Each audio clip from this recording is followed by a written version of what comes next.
A Fator RH é uma empresa de consultoria altamente especializada na área da saúde. Nós somos administradores hospitalares com pós-graduação, MBA e mestrado na área de RH. Se o seu hospital, seja ele privado ou filantrópico, necessita melhorar a performance dos líderes, a produtividade das equipes e quer alcançar um resultado ainda melhor, a Fator RH tem uma solução que pode ajudar a sua instituição. Nós desenvolvemos nesses últimos 30 anos uma metodologia de gestão de performance, de gestão por competências. E temos um software, um sistema informatizado a baixo custo que ajuda vocês a organizarem todos os perfis de todos os cargos dentro da instituição, por competências, para fortalecer as lideranças, para recrutar e selecionar com mais critério, para poder fazer avaliação de desempenho justa e baseada num conceito chamado meritocracia. Com isso, vocês podem utilizar ferramentas estruturais como a matriz 9-in-Box, que cruza o desempenho de um líder com a entrega de metas que ele tem de acordo com o planejamento da instituição.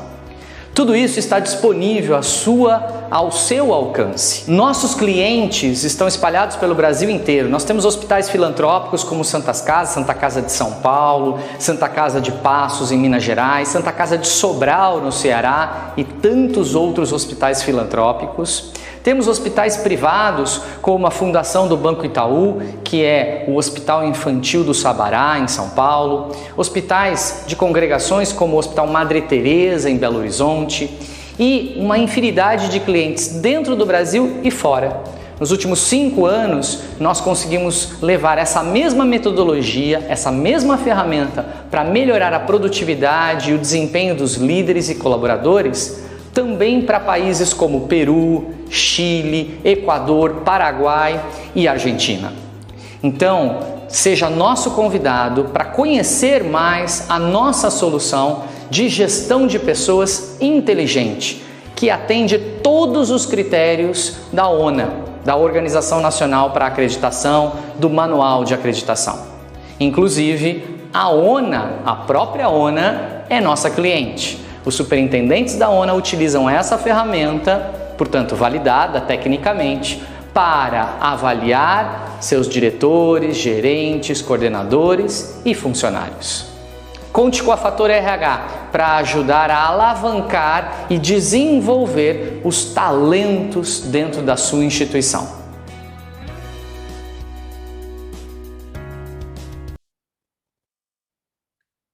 Boa noite a todos.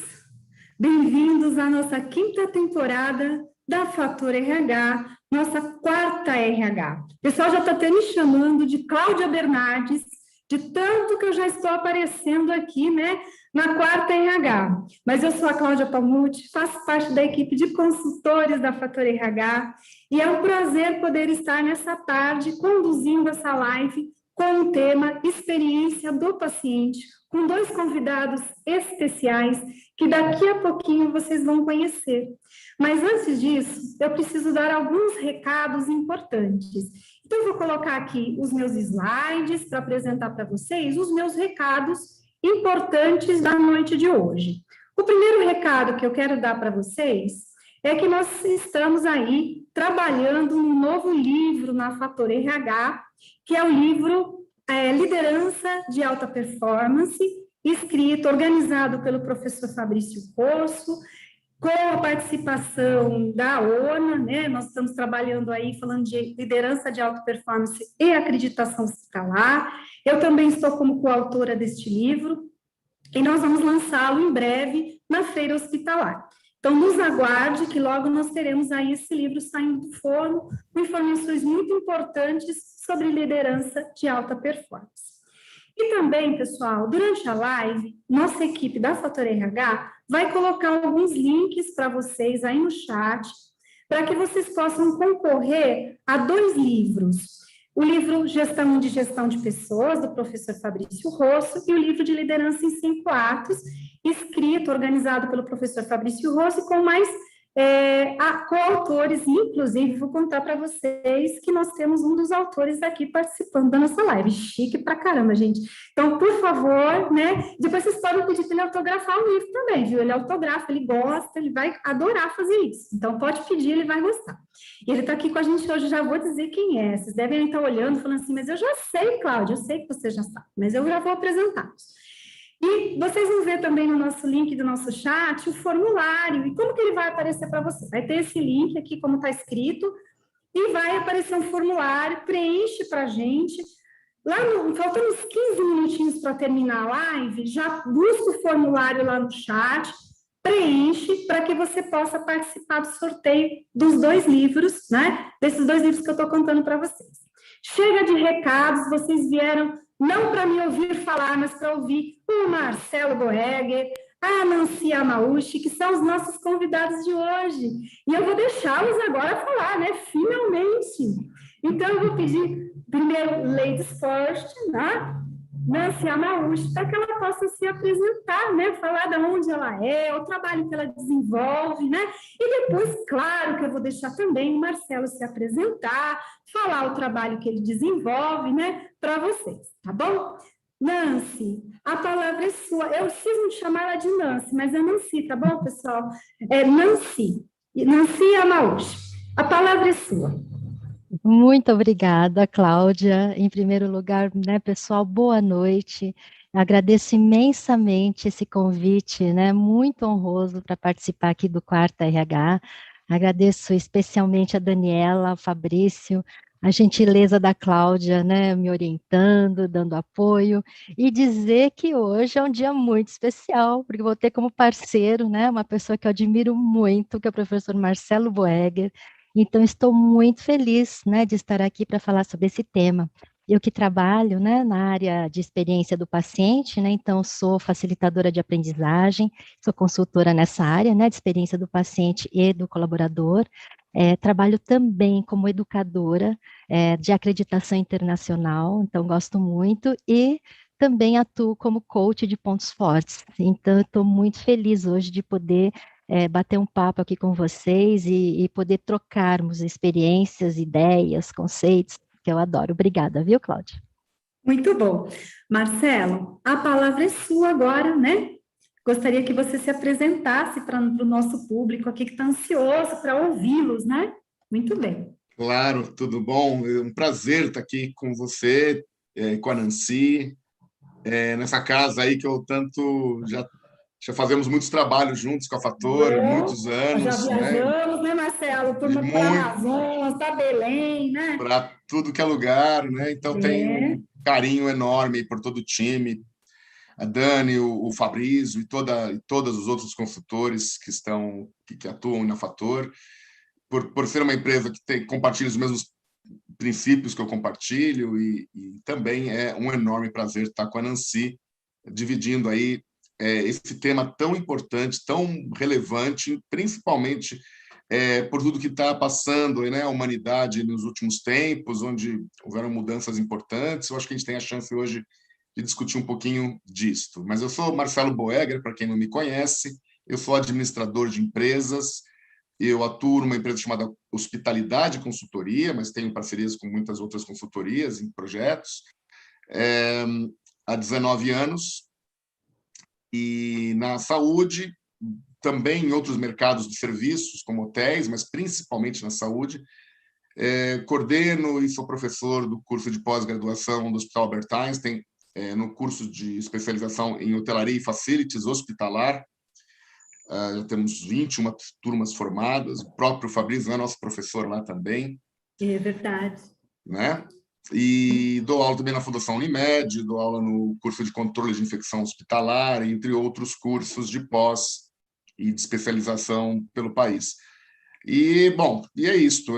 Sou autor de vários livros. Esse livro é Liderança em 5 Atos, é um livro que a gente escreveu e que foi reeditado agora no final do ano passado, com o Dr. Sérgio Lomelino, a enfermeira Maria Júlia Paz, que eu tive o prazer de assistir na quarta RH, acho que da semana passada. Estava lá assistindo, não perco por nada esse programa. E que mais? Bom, e o Fabrício, né? Eu, o Fabrício, a Maria Júlia e o Dr. Sérgio. Nós escrevemos sobre liderança, então, se você for um dos sorteados, boa leitura, espero que você curta muito, que trata desse tema de liderança dentro das instituições de saúde, escrito por um médico, por uma enfermeira, por alguém com a visão dos recursos humanos e eu com a visão da operação, né? Olhando da perspectiva operacional da linha de frente. Então, foi um trabalho muito rico, feito a 4 mãos. Muito bom.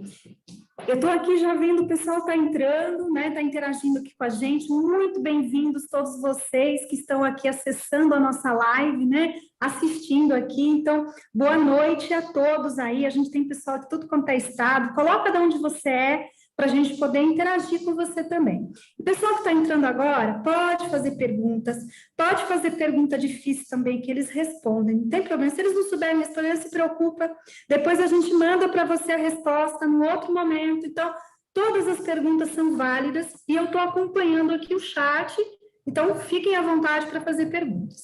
Então, já que vocês não fizeram perguntas ainda, eu que vou fazer, certo? Vamos começar a falar de experiência do paciente, né? E eu quero saber, da Nancy, de forma prática, Nancy, o que é a experiência do paciente? Poderíamos dizer que é a mesma coisa que excelência no atendimento ao paciente ou há alguma diferença? Então, vamos lá, vamos começar aí a falar desse tema tão bacana. Nancy, a palavra é sua. Obrigada, Cláudia. Obrigada pela excelente pergunta, né? A excelência no atendimento é um elemento dentro da experiência, né? Então, para que o paciente tenha uma boa experiência, né, ele precisa ter uma boa prestação de serviços e dentre eles está um atendimento, né, que seja dentro daquilo que se espera como atendimento de qualidade. Mas, de forma prática, a experiência do paciente é o que essa instituição que lhe presta serviço e cuidado, é o que ela faz ele sentir, assim, ao longo de cada interação, né, durante toda a jornada de tratamento, de cuidados, né, ou de atendimento, dependendo, né, da pessoa, ela é mais curta, ela é mais longa, mas é o que o paciente sente, é o que fica na memória emocional desse paciente, dessa família, sobre o que essa instituição fez ele sentir. Seja durante um procedimento, seja quando ele entra, né, por exemplo, num hospital, numa clínica, como é que ele se sente, né, no ambiente, como é a interação das pessoas, isso vai causando emoções, e o paciente, o cliente, ele vai percebendo, ele vai fazendo uma interpretação perceptiva do que ele está captando, e isso, né, vai ficar para sempre na memória dele, né, sejam as coisas que ele goste, né, que ele se sinta bem, ou não, né? Então, é isso que fica da experiência. Então, a excelência no atendimento é um pilar importantíssimo, mas não é sinônimo, não são a mesma coisa, né? Uma é um elemento da outra. Muito bom. E também é só do paciente, Nancy, ou também das pessoas que entraram ali, né? Quando a gente fala do familiar, também da pessoa que foi fazer uma visita breve, ou foi fazer uma entrega, também é computado isso? Cláudia, é excelente isso que você trouxe. Que entraram também no hospital. Isso, excelente, exatamente. Que bom que você, né, tocou nesse assunto, porque a excelência, né, da experiência não é só com o paciente, né? O paciente, ele vem, né, com as suas conexões fortes de quem ele considera família. Até também é importante hoje nós repensarmos qual é o conceito de família. Hoje o conceito de família é um conceito mais moderno, mais amplo, né? Não é mais só aquela família tradicional, quer dizer, quem o paciente disser que ele considera família, essa é a família, e ela, né, precisa ser considerada nessa experiência tanto quanto, né, então visitante, o próprio profissional de saúde, as lideranças. Então hoje, dentro da visão mais moderna do que a experiência, né, ela se amplia para a experiência de todos que estão naquele ambiente, né, com aquela marca, vamos dizer assim, né, vamos supor que eu estou dentro de um hospital.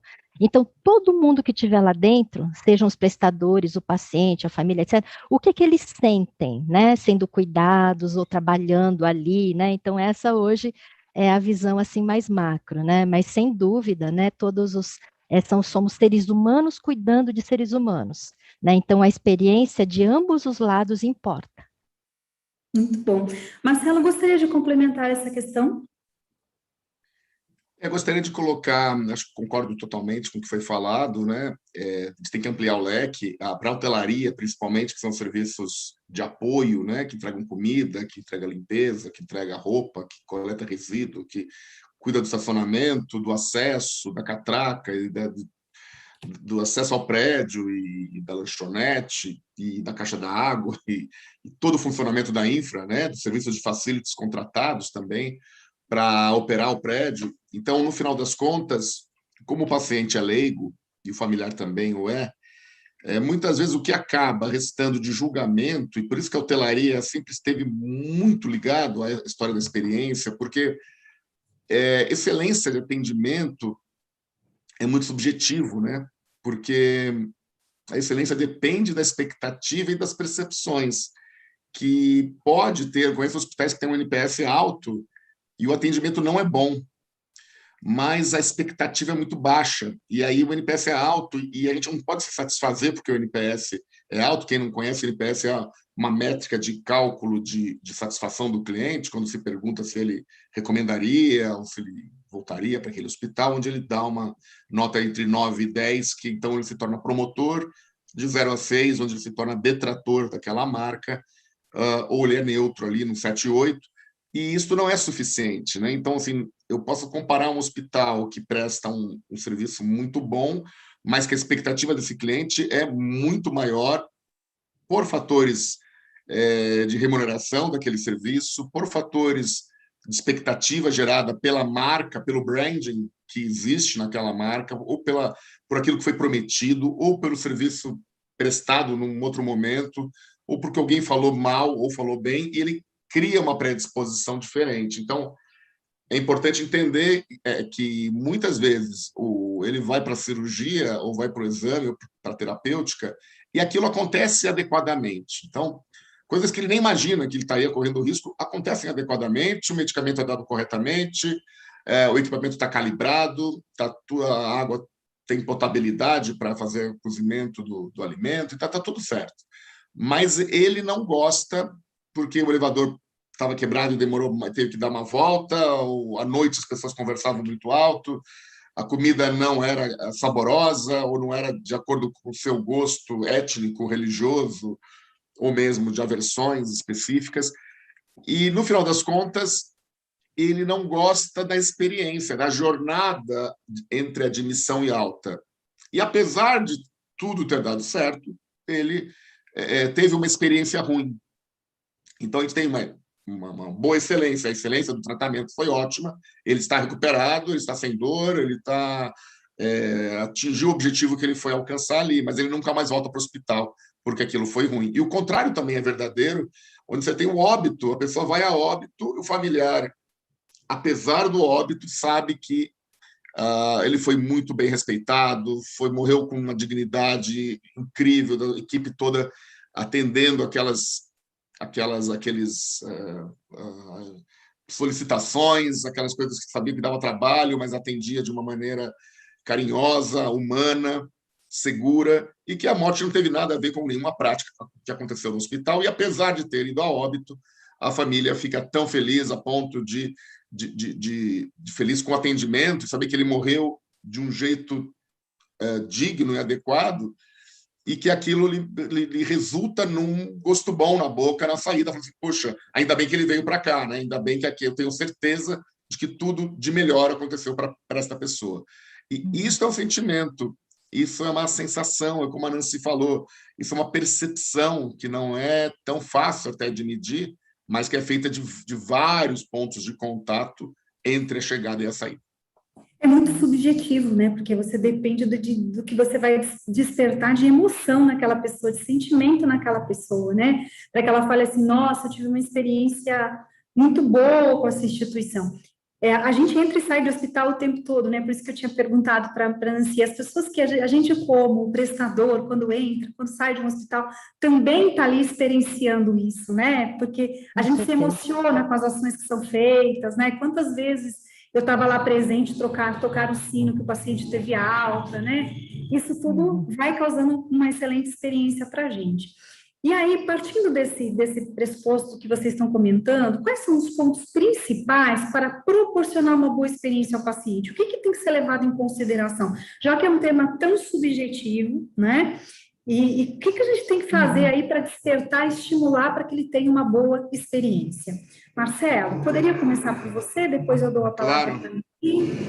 Bom, há várias metodologias, né? Hoje em dia já há várias linhas de trabalho, a gente não segue uma fixa, a gente percebe qual a necessidade do arsenal existente que a gente pode usar para aquele objetivo pretendido, mas se eu pudesse tratar de 5 pontos, eu falaria para você: qualidade do cuidado, qualidade do serviço, ambiente, cobrança e acesso. Então, assim, com essas 5, eu acho que a gente reúne uma maneira de classificar praticamente as principais percepções que geram detratores, onde qualidade do cuidado é aquilo que ele tem leitura, né, sobre a qualidade do cuidado. Eu não estou falando que ele recomenda, eu sempre gosto de falar você vai no pronto-socorro, tem crianças pequenas em casa, vai no pronto-socorro, os médicos geralmente dão o antibiótico com clavulanato. Eu não vou discutir, eu vou na farmácia e vou comprar exatamente o que foi pedido. Eu não discuto. O que eu discuto é que meu carro ficou no estacionamento numa vaga que sujou meu carro, ou que demorou muito para buscarem, ou que o atendimento foi num ambiente inadequado, tinha pessoas tossindo do meu lado, e deveriam ter pensado nisto. A lixeira estava transbordando, o banheiro estava sempre ocupado, não tinha papel higiênico. Então, essas coisas eu posso discutir, porque são subjetividades onde eu tenho uma objetividade na visão. O resto é qualidade do serviço, é ambiente, é um erro de cobrança, um equívoco, um mal entendimento, ou é o acesso, né? A falta de acesso por não ter vaga, por não ter data, por não ter a coerência, né? Os serviços são interdependentes, então tem que passar no ginecologista na primeira semana do ciclo menstrual, mas o resultado do exame só sai depois que a consulta foi marcada, e essas pessoas não se falam. Então, no final, tudo foi feito certo, mas a experiência no final foi horrorosa, porque ele teve que voltar para o hospital 2, 3 vezes, que poderia ter sido percebido. Então, eu acho que é por aí o caminho do sucesso, é olhar para o todo de forma sistêmica, e esses 5 pontos eu gosto de trabalhar, porque eu acho que ele atinge diretamente os pontos de maior criticidade. Uhum. Eu concordo totalmente com o Marcelo, né?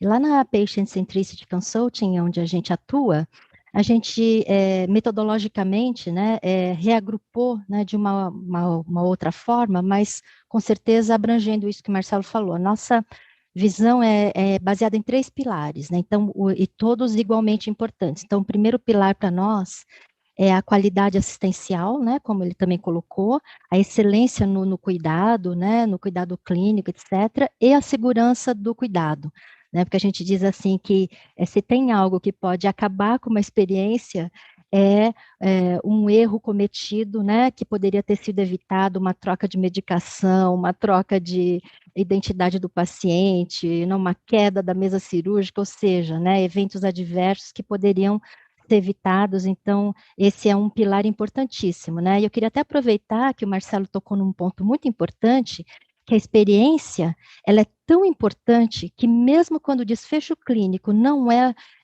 positivo, né? Então, como ele citou, um óbito ou tratamento que não resultou, né, naquilo que a paciente queria, mesmo assim, a experiência é tão forte, é uma coisa tão poderosa, que o cliente continua fiel, falando bem, né, se torna um promotor daquela empresa.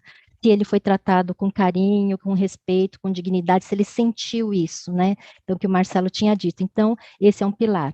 Um outro pilar, né, o segundo pilar para nós, e que é imprescindível, né, para se ter uma boa experiência, é a implantação do modelo do cuidado centrado no paciente. Ou seja, o paciente, hoje, mais do que nunca, né, ele tem que ser considerado como um parceiro do cuidado. O que significa isso? Ele tem que entender o que está sendo feito, o que está sendo proposto, ele tem que participar do planejamento do cuidado, e para isso, ele precisa entender o que os profissionais de saúde estão dizendo, né? Porque na área da saúde os profissionais usam muito jargões, principalmente os médicos, os enfermeiros, né? A equipe de enfermagem. Então, é compartilhar com esse paciente, ensinar para o paciente para que ele possa entender o que está sendo feito, ele ser respeitado também nas suas crenças, nos seus princípios, nos seus valores, e a questão de ter empatia, né, pelo que ele está sentindo, e entender o que importa de verdade para ele, né? Esse é o segundo pilar. E o terceiro, também igualmente importante, é ele sentir essa excelência na jornada de atendimento, né? Então, um ambiente zeloso, limpo, né, digno, um ambiente onde você vê que as pessoas pensaram nele para que ele se sentisse bem. A gente não está querendo dizer aqui um ambiente de luxo, não é isso, né? Mas um ambiente onde você sinta um acolhimento, né?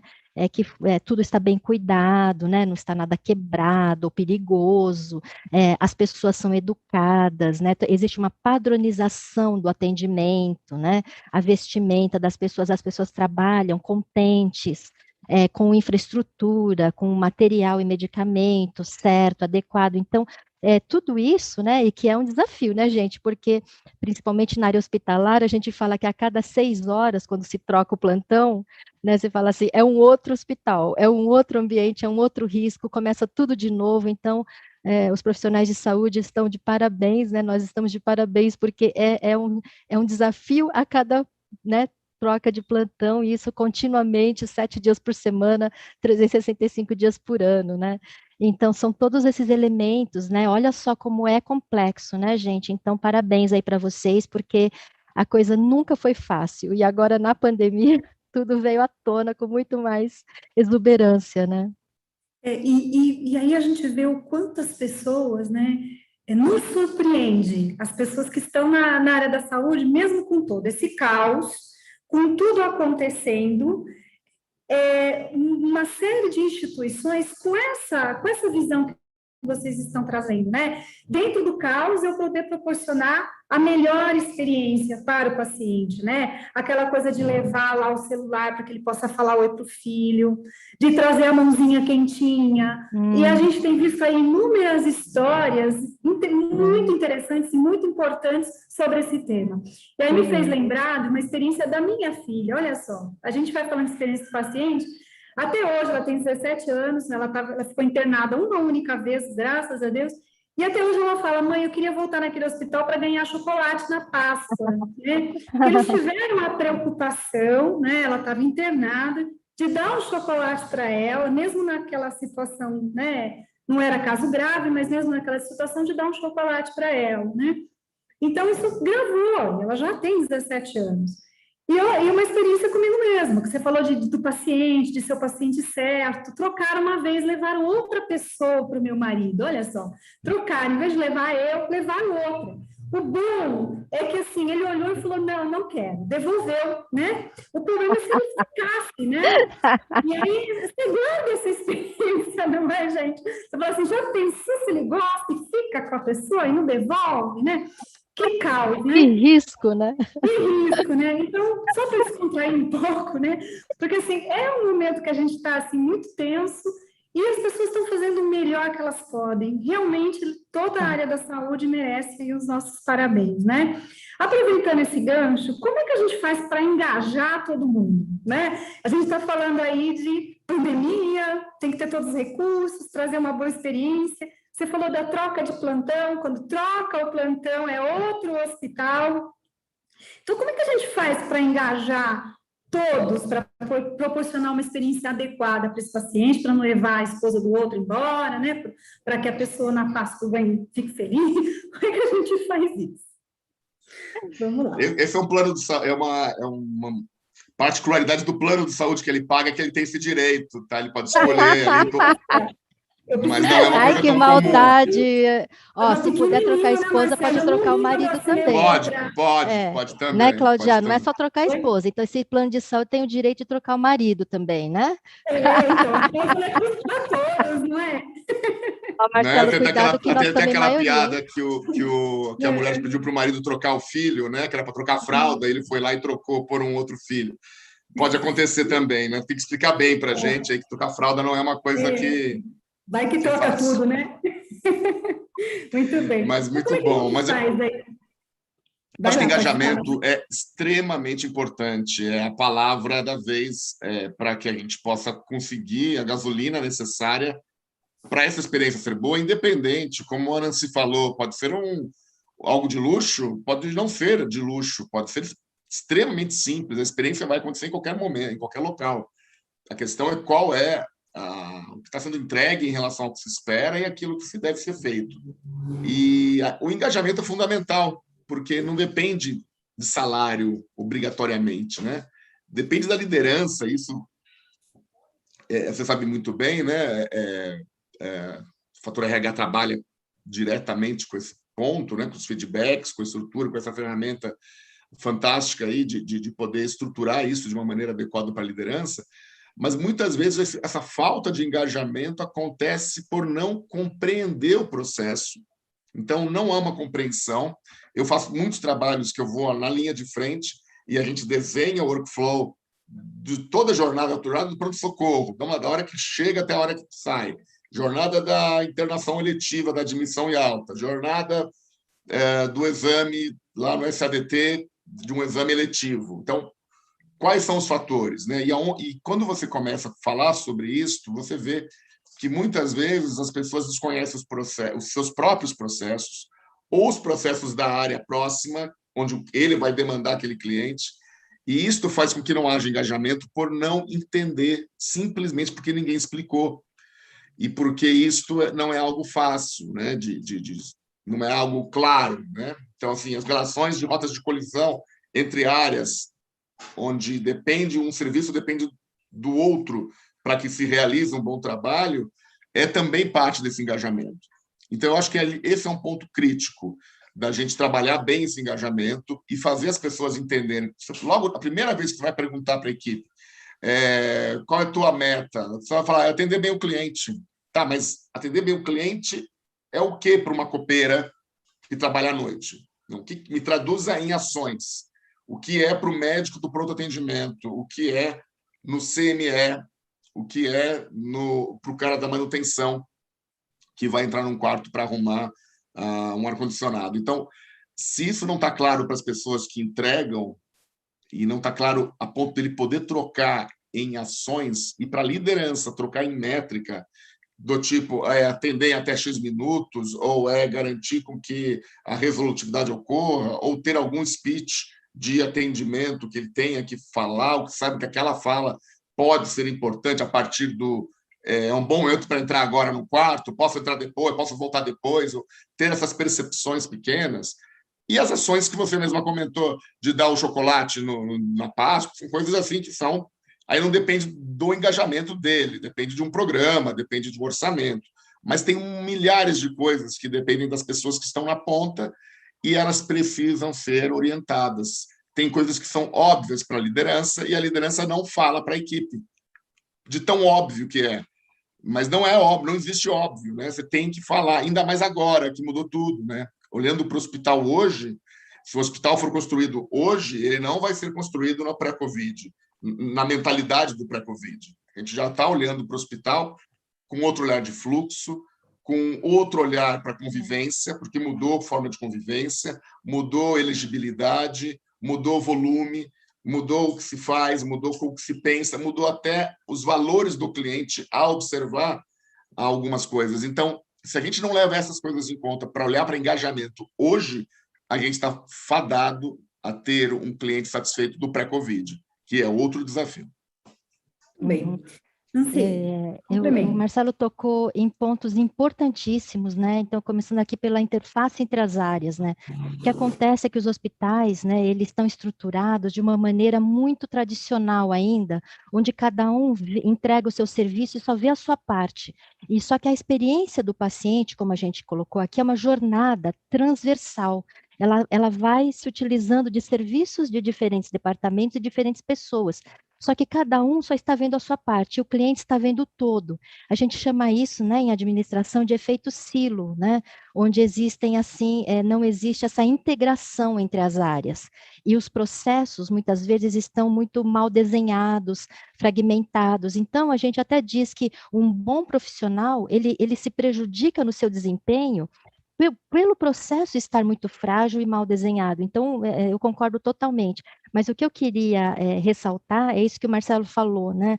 Que a liderança é especialmente importante na questão do engajamento, né? Existe uma pesquisa, né, que foi feita lá nos Estados Unidos pela Gallup, que coloca que 70% dos fatores que influenciam o engajamento de um colaborador está diretamente relacionado ao seu líder imediato. Então, assim, podem existir ações incríveis, maravilhosas em nível organizacional, isso é importante, porém, não se pode achar que isso é o suficiente, esse ambiente macro. Existe o meso e existe o micro, e lá no micro, na ponta do processo, lá perto da beira do leito, lá onde os pacientes estão, e estão as pessoas que prestam serviços, existem líderes.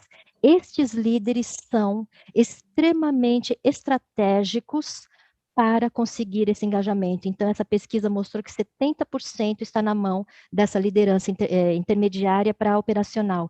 E se precisa ter um olhar diferenciado para eles, porque eles precisam de ajuda. Eles são profissionais que ou ocupam lá cargos de coordenação ou de supervisão, ou é aquela enfermeira que é responsável pelo turno, pelo plantão da manhã, da tarde e da noite. Essa também é considerada, né, uma líder imediata. Estas pessoas, elas não têm segurança psicológica, muitas vezes, para dizer o que elas pensam, o que elas precisam. Né, elas têm receio de mostrar vulnerabilidade, elas têm medo, né, de dizer o que realmente precisa ser feito, emitir a sua opinião, então tem que ser politicamente correto, eu não posso aborrecer o meu chefe, então eu vejo o que está acontecendo, mas eu não falo, né? Então, e essa é uma camada, que se a gente quer trabalhar o engajamento na instituição, a gente precisa olhar o engajamento como uma ciência, né, que tem muitos pontos. O Marcelo tocou num ponto importantíssimo. Um dos pontos é perguntar para o colaborador: você trabalha todo dia dentro de um processo, do ambiente, com recursos que você necessita, né? Uma outra coisa é você sente que você consegue fazer o seu melhor todo dia? A instituição te ouve, né? O seu líder imediato te ouve, você se sente pertencido, parte da equipe, né? Porque se você não tem uma equipe com coesão, o paciente percebe na hora se a equipe não é coesa. Ele percebe, não adianta falar, mas aí você falou para o paciente, não, ninguém precisa falar nada, o paciente percebe na linguagem não verbal dos profissionais se existe coesão ou não. E quando existe coesão, o paciente fala: que hospital maravilhoso, que experiência incrível. E quando você vai fazer uma análise mais profunda, né, numa entrevista em profundidade, no focus group, você entende por que ele ficou tão encantado. E uma das coisas, ele percebeu uma homogeneidade, um alinhamento entre todos da equipe multidisciplinar. Né? Então, ele percebeu que entre médicos, enfermeiros, fisioterapeutas, técnicos de enfermagem, todo mundo fala a mesma língua, ou seja, todo mundo tem a mesma cultura, né? E todo mundo trabalha sobre um único plano de cuidado centrado no paciente. O paciente percebe isso na hora.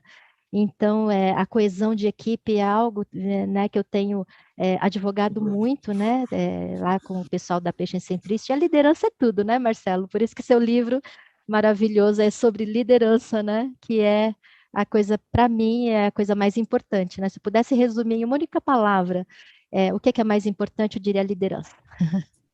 E é verdade, Nancy, quanto é importante o desenvolvimento dos líderes, né? E a gente vê muito isso.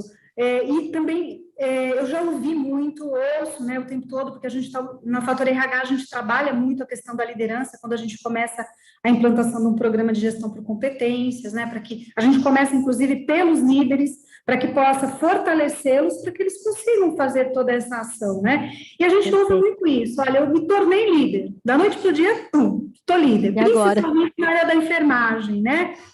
E ele muitas vezes não está realmente preparado para assumir uma liderança. Envolve aí todo um desenvolvimento de competências comportamentais para que você possa fazer a gestão de uma equipe, desenvolvimento também de competências técnicas, né? E o quanto a gente encontra ainda, infelizmente, muitos líderes despreparados por culpa deles. A gente não quer achar culpados, mas sim por muitas vezes não ter esse foco que a gente está trazendo aqui, né? O quanto é importante investir nesse desenvolvimento das lideranças, né? E tem outro cenário também, né? Tem um cenário do líder que se preparou, do Sim. líder que foi atrás, que perseguiu e que lhe foi dado a chance de ser líder. Ele chega na liderança e não consegue atuar Também. pela falta de cultura da empresa, pela falta de autonomia. Então, ele ganha responsabilidade como líder, mas não ganha autonomia. Então, eu tenho visto, às vezes, líderes muito bons e que não Sim. funcionam por uma cultura. Tem uma autora muito boa inglesa, chamada Elizabeth Telfer, que ela fala do conceito de hospitality, nessa área de hospitalidade, né? Hospitality, isso eu não tinha ouvido falar ainda. É uma coisa que em português a gente não tem essa palavra, né? A gente tem, por exemplo, governabilidade. Então, eu posso falar, olha, no Senado não há governabilidade. Então, eu não posso governar, não consigo governar. Eu não consigo não ter hospitabilidade, é não conseguir exercer a hospitalidade por uma série de motivos e causas, onde muitas vezes entre elas está a cultura que não é voltada para o cliente, ou não coloca o cliente no centro, ou não é voltado para a segurança, ou não é voltado para o desempenho, né, para a eficiência. Então, mesmo, claro, que ele sendo bom ali, ele muitas vezes dá seu jeito, mas muitas vezes também se frustra e abandona o barco.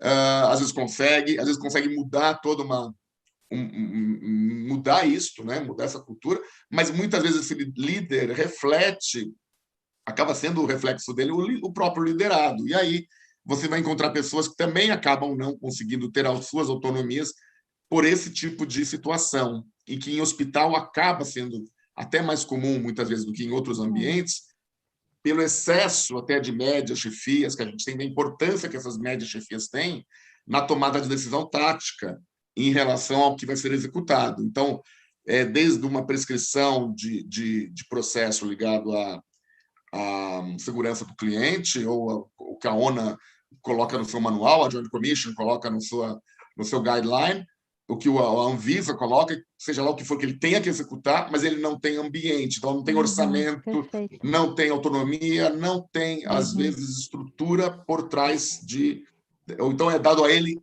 tantas funções porque ele é bom, e ele acaba não conseguindo tocar aquilo porque ela é enfermeira, mas também é do controle de infecção, mas também é do comitê de, não sei o que, MTN, também faz parte do comitê de alta, e aí se encontra a pessoa Não tem ser humano que absolutamente consiga mutilada.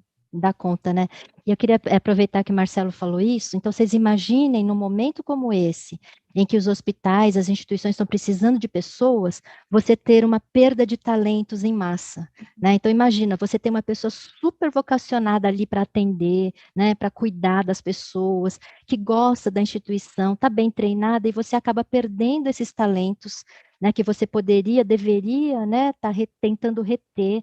Hoje as instituições estão disputando a tapa, né? Os bons profissionais já há muito tempo, então hoje ficou muito mais exacerbado, né? Porque a pandemia, ela não trouxe nada novo, ela simplesmente acelerou aquilo que já vinha acontecendo na sociedade e no mercado de trabalho, no mundo do trabalho. Ela virou a chave de um dia para a noite, né? Aquilo que as pessoas, não, deixa para depois, eu sei que isso é importante, mas deixa para depois. De repente a pandemia veio e virou a chave, visto né? Teleatendimento, teletrabalho, né? Era proibido. De um dia para a noite agora pode consultar o paciente né, através de remoto, né? De uma plataforma remota. Então, essa perda de talentos é algo muito importante para a gestão de RH. Outra coisa que é chave, né, Marcela, é a saúde mental. Né, daqui para frente, já há muitos anos, né, os especialistas têm chamado a atenção, gente, saúde mental, gente, no mundo inteiro. De repente veio a pandemia e agora todo mundo enxergou que a saúde mental é uma prioridade global. Né? Então, nós precisamos fazer algo, né, nessa questão de gestão de pessoas para a questão da saúde mental. Isso é muito importante. Grande parte das pessoas que estão aí em burnout, estão pedindo para sair, pedindo demissão, é porque, né, não estão aguentando. Então, médicos, né, a gente vê médicos, profissionais de enfermagem, fisioterapeutas, né, em alto estresse, alto burnout. Então, assim, é muito triste tudo isso, mas a gente tem que sempre aprender, né? Eu sou super a favor, né, do que vocês sempre pregam. Hoje eu fiquei encantada, eu assisti o evento, obrigada, o Futuro do RH, a assistir sua apresentação do professor Fabrício, amei de paixão, né? Que bom Então, que você estava assim, lá. eu estava lá assistindo vocês, né, curtindo, estava adorando tudo isso, né? Então, é um momento de grande transformação, a gente precisa conversar, discutir, abrir espaços como esse, né? A gente precisa inovar, a gente precisa ter coragem, né, de inovar, a gente precisa ter a coragem de fazer as transformações que a sociedade e que as instituições precisam, né? E nessa pauta, os profissionais da linha de frente, né, eles têm que continuar sendo vistos. Não é só por causa da pandemia, não, que eles estão em evidência, né? Mas a gente precisa também mudar o estilo de liderança, né? Não é produtivo esse estilo, né? Então, Marcelo, que bom que você tocou nesse assunto, né? Quantas pessoas que têm, né, uma competência de liderança excelente, né? Mas não conseguem executar aquilo que poderiam, né, seu potencial, devido à cultura, né, arcaica do seu modelo de gestão, né, do modelo de gestão da instituição que ele trabalha, né? É triste É, isso. e é muito triste quando a gente vê isso, né? Uma pessoa totalmente preparada sem conseguir colocar em prática aquilo que é possível, e uma pessoa despreparada que não tem ainda recursos para fazer o trabalho de uma forma adequada, né? E a As duas rotatividade é situações alta. é complicada, né? E a gente está vendo, né, o quanto realmente as instituições vão perdendo os profissionais quando isso não acontece de uma forma adequada, né? Vou aproveitar um pouquinho essa pausa. O pessoal está aqui no chat fazendo diversas perguntas. Pessoal, pode continuar fazendo perguntas. Daqui a pouquinho eu vou passar essas perguntas, uns 5 minutinhos antes de terminar a live. Eu vou passar as perguntas para que eles possam complementar as informações, tá bem?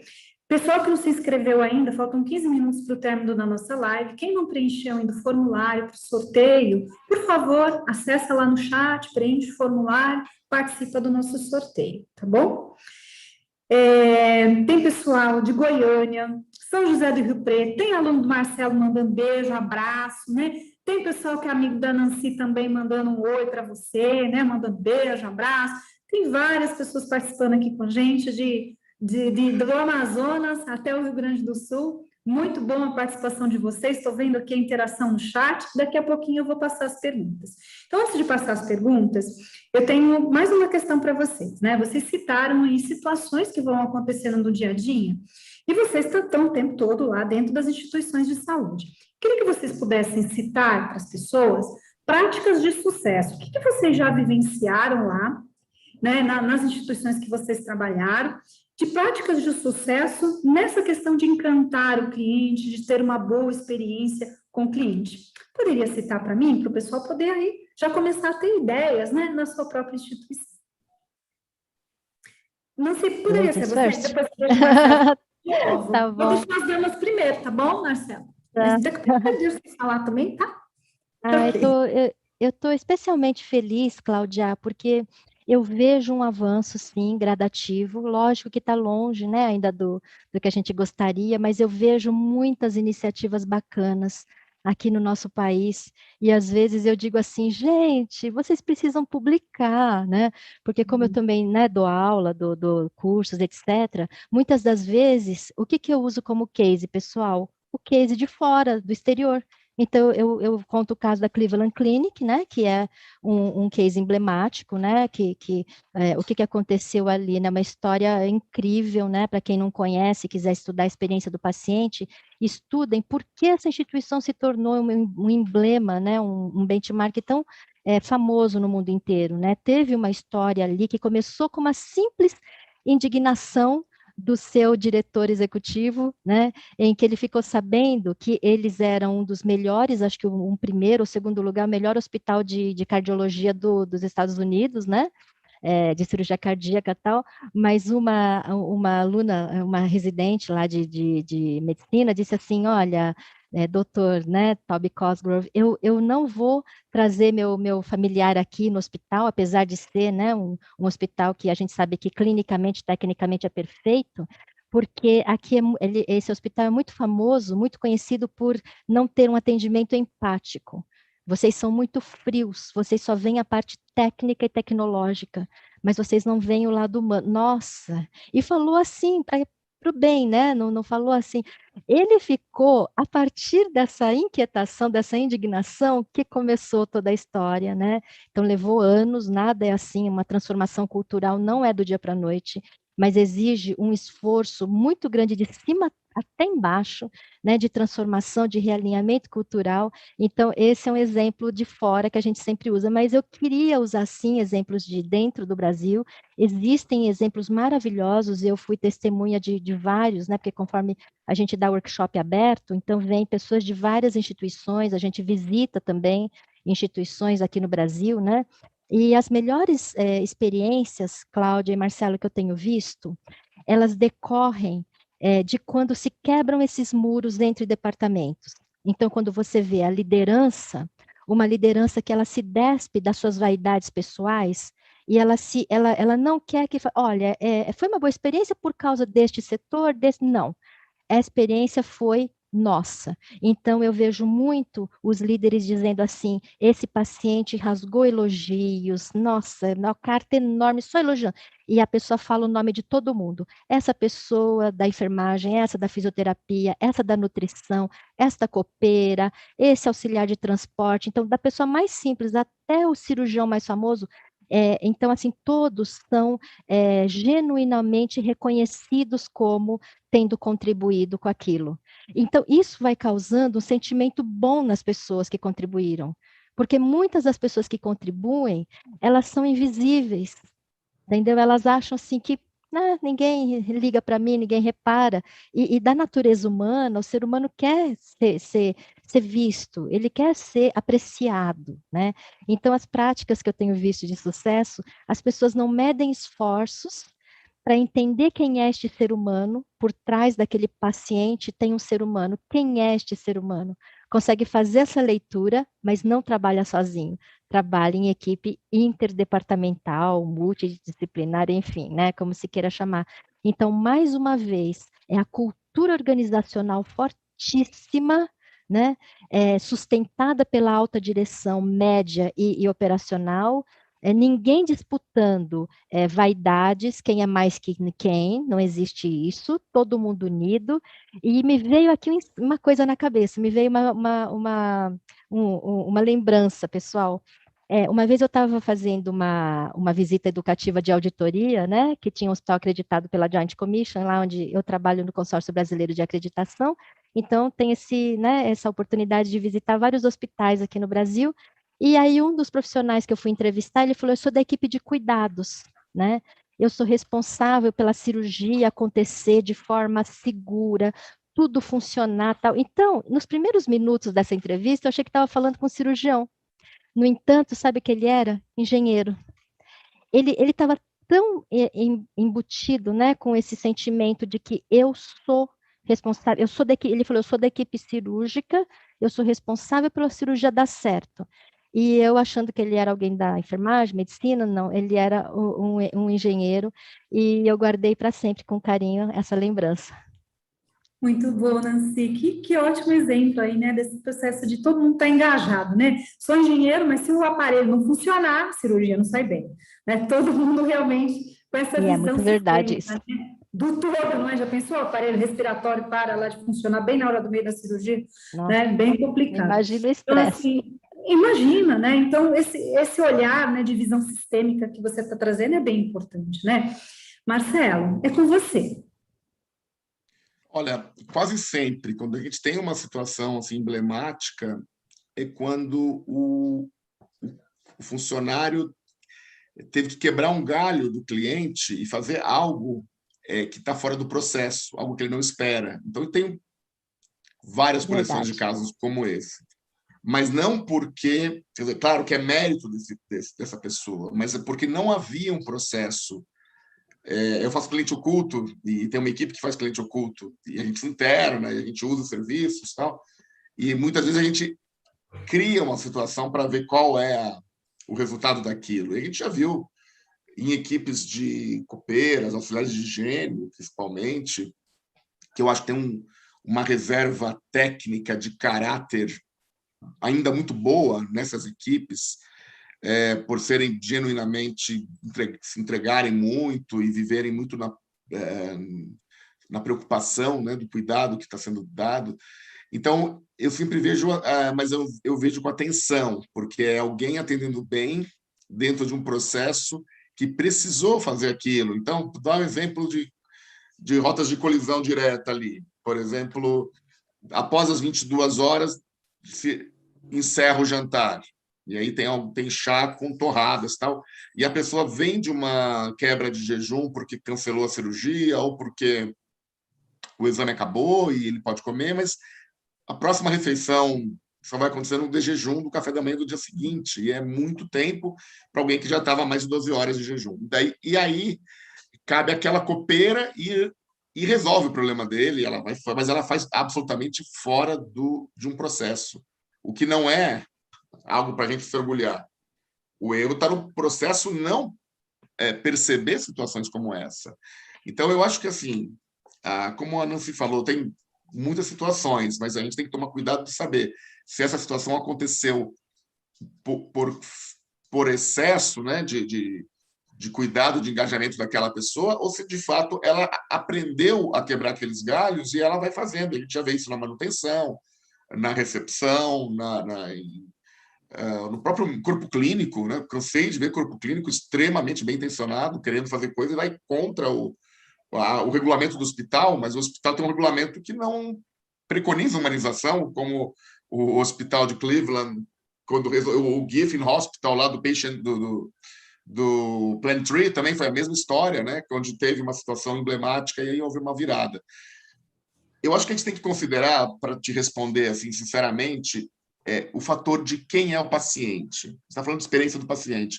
O paciente tem patologias diferentes. Alguém que está na UTI é diferente de alguém que está na pediatria, que é diferente de alguém que está na onco. E, além de tudo, eu tenho aqueles níveis, né, de cuidado. Tenho pacientes com cuidados intensivos, pacientes com cuidados semi-intensivos, pacientes que estão ali podem se movimentar, tomam banho sozinho, comem sozinho, se locomovem. Quanto este grau de dependência também afeta muito aquilo que ele espera, e o papel do acompanhante ganha protagonismo a partir do momento que eu tenho esse paciente neutralizado. Ele nem consegue responder uma pesquisa de satisfação, ele nem lembra. Pergunta como que era o enxoval, o cara tem que dar 400 fios, truçou, o paciente nem lembra que existia um enxoval, mas o acompanhante está lá, olhando, percebendo, medindo, avaliando, fotografando, compartilhando nas redes. Então, se é um paciente em alta dependência, ou semi, ou independente, né, que não exige cuidados intensivos, claro que isso vai mudar bastante o grau daquilo que pode acontecer.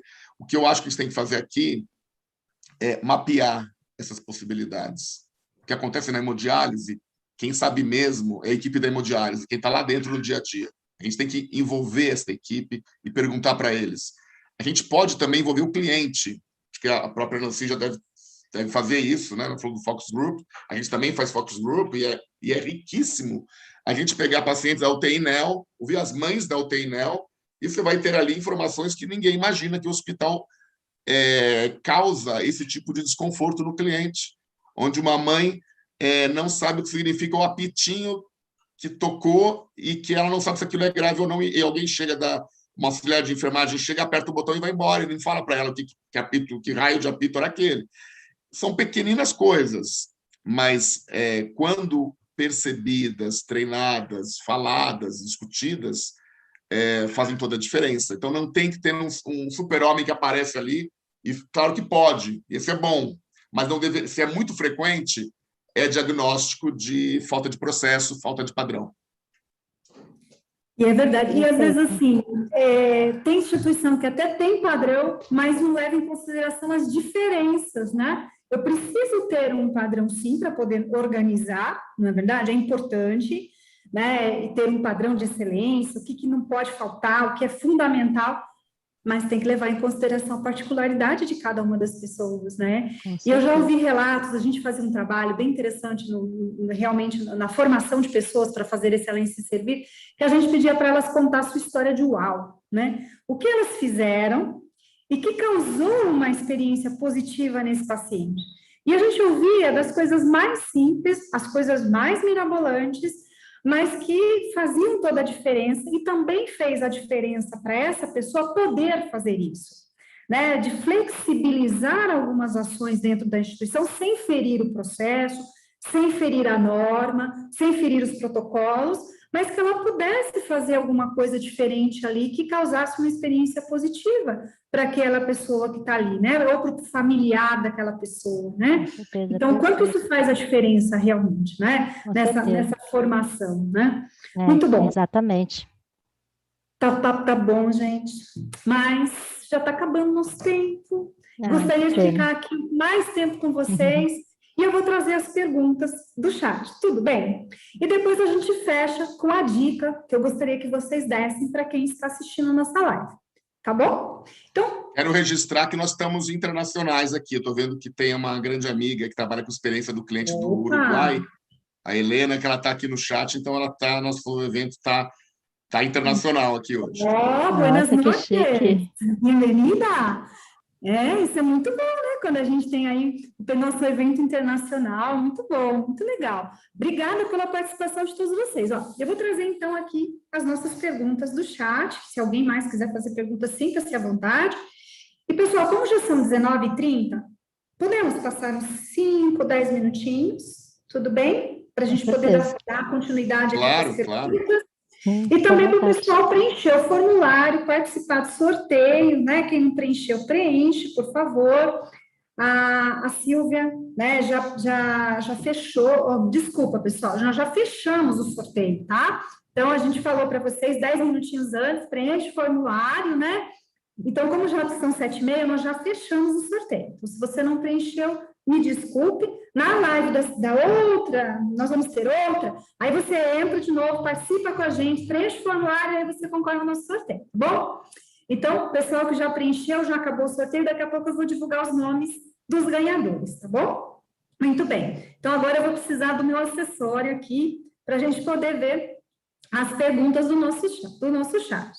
Então, o pessoal está elogiando bastante aqui, e tem uma pessoa que nos perguntou como é que faz para a gente poder realmente causar essa experiência positiva, quais as formas de aferir, quais são as formas de aferir a experiência do paciente? Foi a Fabíola Teixeira que trouxe essa pergunta para nós aqui. Como é que faz para aferir a experiência do paciente? Bom, é uma excelente pergunta.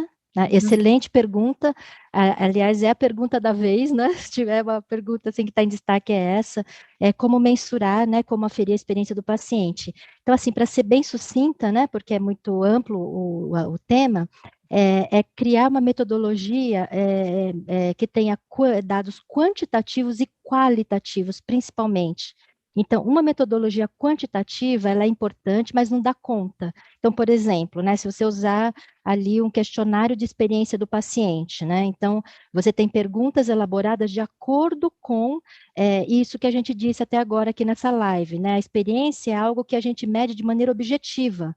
A gente não mede, como, por exemplo, no questionário de satisfação, em que a gente pergunta, você está satisfeito? Né? Muito satisfeito? Pouco satisfeito? Isso não mede a experiência é algo que você mede mais objetivamente, você escolhe um atributo da experiência, por exemplo, todas as vezes, né, que você tocou a campainha, você foi atendida, né, na hora que você queria, então, é sempre, na maioria das vezes, às vezes sim, às vezes não, nunca, né? Então, assim, essa forma, ela dá respostas, indicadores mais objetivos para os gestores tomarem alguma atitude no sentido de melhoria, né?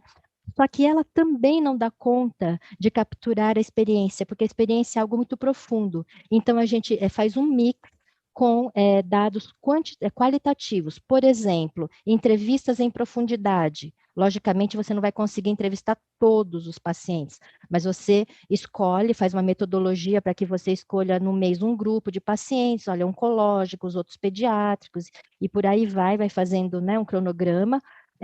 O focus group também, como a gente disse, né, os grupos focais também trazem essa experiência mais profunda, e aí exige-se uma análise de conteúdo, então dá um pouco mais de trabalho, mas aí você consegue juntar os dados quantitativos com quali, e você tem realmente uma ideia muito mais precisa do que está acontecendo em termos de experiência. Cruza também com os dados da qualidade, então, eventos adversos, né, eventos graves, etc., né? Então, assim, você tem que fazer um dashboard com várias perspectivas e não só uma única, porque a experiência humana ela é tão complexa que se exige um amplo leque, né, de abordagens para você compreender o que aconteceu. Muito obrigada. Marcelo, quer complementar? Eu acho assim, se a gente consegue medir por meio de um persona que representa a maior parte dos clientes de forma genérica, então estabeleço que determinada pessoa, a gente cria lá o personagem que é alguém que tem as características que aquele lugar, que a maior parte dos clientes daquele lugar necessitam, né? Tempo médio de permanência, necessidades, expectativas atendidas, e a gente pode olhar para isso. Mas se eu quiser olhar no individual, eu vou ter que, como a própria Nancy falou, eu vou ter que medir dados quantitativos que podem ser volumes, podem ser volumétricos, ou pode ser até SLAs de atendimento em até tanto tempo, de tal maneira. Mas se eu não medir no qualitativo, ele pode ser arriscado de eu me satisfazer com pouco, ou ter um viés de uma informação errada.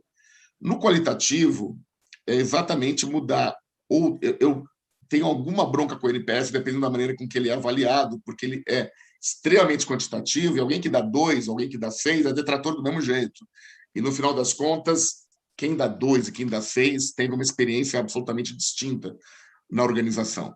Então, isso tem feito também essa mudança para as perguntas. Então, na hotelaria, o banheiro estava seco após o banho, imediatamente após o banho, o seu carro ficou esperando, você esperou mais do que tanto tempo no carro, ou o médico, você saiu com alguma dúvida, ele lhe explicou o que você precisava, mas não adianta soltar essas perguntas sem ter preparado a equipe antes, né? Então, o corpo clínico é um desafio grande, a gente tem que pegar o corpo clínico e fazê-lo entender, sensibilizar para a experiência. Quando sensibilizado, eles são grandes apoiadores, mas existe um momento de virada. É uma equipe que não é fácil de trabalhar no primeiro momento. Se tiver problemas, se o hospital não tiver demanda, vocês sabem muito bem disso, vocês também vivem nos mesmos hospitais que eu, que são todos idênticos, né? Eles acabam sendo refratários nesse sentido. Então, assim, não vou, por que eu vou fazer isso se você não faz para mim aquilo? Né? Então, a gente tem que entender bem a experiência do médico dentro do hospital, que perpassa pela hotelaria também. E daí do cliente como um todo, de novo, né, olhar para quem é esse cliente que está reclamando, porque às vezes a expectativa dele é algo que o hospital não vai atender, está totalmente fora, então a experiência dele não foi boa, porque ele esperava algo que não é possível ser feito. E mesmo se o hospital fizesse, ele estaria atendendo em detrimento de vários outros, porque aquele nível de atendimento que ele quer não faz parte do pacote que ele paga. Estou falando aí de processos, né? Não de humanização, não de coisas subjetivas desse jeito. Porque, senão, o qualitativo eu vou medir de uma maneira absolutamente fotográfica, né? Então, é um momento, naquele momento deu certo, no outro momento deu errado. E com o cliente, mais com menos, igual na matemática, né? Dar menos. Então, ele pode ter tido uma experiência muito boa nos 4, 5 dias de internação, ter tido um problema com a cobrança, ou um problema com o veículo, ou um problema no último dia no banho, porque não foi dado banho e achou que devia ter sido dado banho, o medicamento foi administrado errado, enfim, qualquer coisa no final pode, sem dúvida, afetar toda a experiência anterior. Sem dúvida. Muito bom. Então, agora, para fechar, gostaria que rapidamente vocês deixassem aqui a dica de ouro de vocês para uma experiência positiva para o paciente. Uma dica de ouro. Lá, Nancy, vou passar a palavra para você e vou deixar o Marcelo, rapazes por último, para fechar a live, tá bom? Vamos lá. Tá bom. Então, eu queria, né, mais uma vez, em nome da Patient Centricity, te agradecer imensamente a oportunidade de estar aqui, né, com esse pessoal super legal, participativo, com vocês dois aqui, né, nesse bate-papo que foi super rico, né, super proveitoso. E a minha dica de ouro, né, eu me lembrei aqui do porquê eu quis trabalhar nessa área, né. Então, assim, quando me foi feito esse convite, né, foi me dito o seguinte, né, nós trabalhamos para ajudar as pessoas, né, os profissionais e as instituições a resgatar o seu verdadeiro propósito. E até então eu tinha visto muito isso, né? Pessoas boas, pessoas vocacionadas, e que, como disse o Marcelo, né, por N questões ali de gestão, de processos, de estilos, de liderança, modelos de gestão, não conseguiam, né, executar aquilo que eles iam todo dia fazer. E isso dá uma tristeza, né, dava uma insatisfação. Então, né, minha dica de ouro é, se você quer trabalhar com a experiência, né, do paciente, do cliente, da família, é, tenha um olhar, né, para os seres humanos, seja eles os seus clientes ou as famílias ou os seus próprios colaboradores. Mas antes disso, lembre de uma coisa que acontece dentro, né, do avião, quando a gente vai viajar e né, se dá aquela orientação inicial, eu achei muito interessante uma vez que eu fui e eu não, né, não tinha prestado atenção de que se a máscara de oxigênio cair, você tem que pôr primeiro em você, né? Porque a primeira intuição que a gente tem é pôr, né, na criança ou alguém que está do seu lado. Mesmo que você esteja com a criança, você tem que pôr a máscara em você. Então, o que é que eu queria deixar essa mensagem? O autoconhecimento do líder, às vezes, é o primeiro passo, né? Então, para ele trabalhar com humanidades, ele precisa se ver com carinho para si próprio. Quem sou eu como líder? Porque é o líder que vai fazer os líderes, né? Os diversos líderes é que vão fazer as coisas acontecerem dentro de qualquer instituição no mundo, inclusive na experiência, né, dos profissionais e dos pacientes. Então, essa é a dica de ouro que eu deixo pela minha vivência. Muito obrigada, Nancy, e já quero aqui de antemão te agradecer por ter aceitado o nosso convite. Imagina, eu que agradeço. Marcelo? Olha, alguém está perguntando aqui por onde começar. Eu acho que é pegar e medir, né? Começa medindo tudo, começa fazendo um diagnóstico de onde você está, para saber para onde você quer ir. Se você não sabe onde você está, vai ser difícil. Então, tenta medir, nem que sejam os quantitativos, mesmo que não tenha um qualitativo ainda, começar pelos quantitativos que são mais fáceis. Tem gente que tem dificuldade até de fazer isso pela falta de tecnologia, pela falta de hábito, pelo não ser uma exigência. Então, acho que por onde começar é por aí, só para não deixar a pessoa que nos perguntou sem resposta. Sim, obrigada, Marcelo. Imagina, quanto à dica, eu acho o seguinte, a gente está passando por uma situação inédita nas nossas gerações, um momento crítico, a gente trabalha com hospitais, então a gente está dentro do epicentro, a gente viu, estamos acompanhando circunstâncias de gente sendo entubada, 80% vão a óbito, querem falar com o familiar, a gente passa e vive situações bastante sérias, bastante graves, estamos falando de experiência do cliente, onde a gente tem que olhar para tudo isso, obrigatoriamente olhar. Então, se você tiver um hospital pequeno, ainda que não tenha tanto recurso, ou num hospital belíssimo, dentro de investidores capitalizados, um hospital recém-adquirido por um grupo, seja lá qual for a tua situação, seja qual for. Numa situação como essa, eu queria te falar que nós não conseguimos escolher as circunstâncias, nós não conseguimos, mas nós conseguimos escolher as nossas perspectivas. E eu acho que é por aí.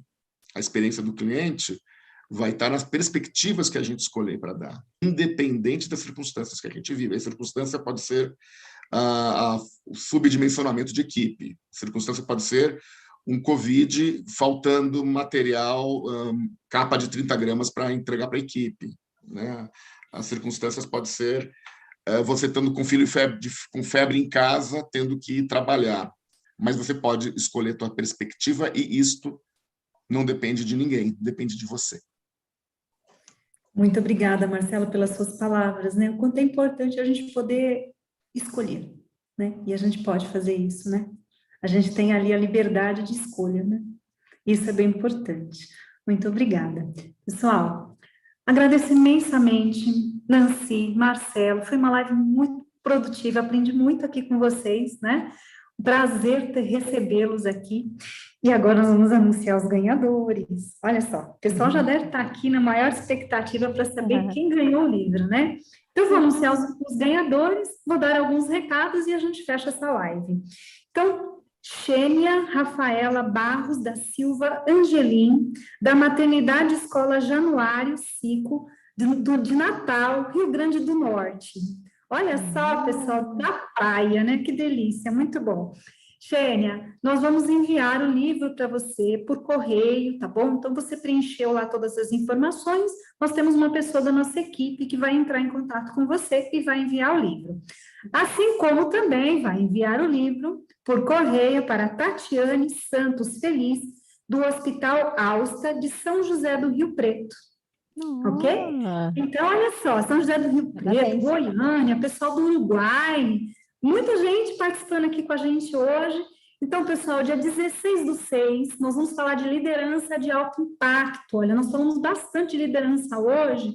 E no dia 16/6, quarta RH, com o tema liderança de alto impacto, vamos falar de cultura organizacional, né? E vamos falar de vários temas importantes aí para o desenvolvimento de liderança. E no dia 30/6, eu vou ser uma das palestrantes da live de inteligência emocional, vamos falar aí de saúde mental, né? Que também foi um tema que a gente trouxe hoje. Então, a temporada de lives, os temas são interligados, então a gente vai complementando para que você realmente tenha aí um recheio bacana e possa utilizar dessas informações na sua instituição. Então, gente, muito obrigada pela participação, nos vemos no dia 16/6, depois no dia 30/6, tem mais quarta RH. Muito obrigada e boa noite a todos, bom jantar a todos, né? Boa noite aí.